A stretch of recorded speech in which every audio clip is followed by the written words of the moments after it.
আসসালামু আলাইকুম।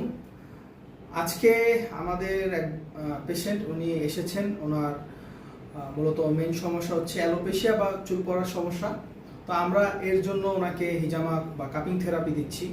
তো আজকে আমি আপনাদের সাথে বলবো যে হিজামা বা কাপিং থেরাপি চুল পড়ার ক্ষেত্রে বা চুল পড়ার সমস্যা সমাধানের ক্ষেত্রে কিভাবে কাজ করে। প্রথম কথা, আমাদের একটা জিনিস জানতে হবে যে আমাদের চুলটা কেন পড়ে।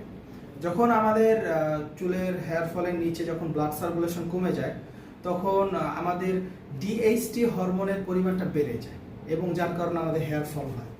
হিজামা বা কাপিং করানোর কারণে ইনঅ্যাক্টিভ নার্ভটা অ্যাক্টিভ হয় এবং সেখানে ব্লাড সার্কুলেশন বৃদ্ধি পায় এবং ব্লাড সার্কুলেশন বৃদ্ধি পাওয়ার ফলে ডিএইচটি হরমোনের লেভেল কমে যায় এবং চুল পড়ার সমস্যার সমাধান হয়।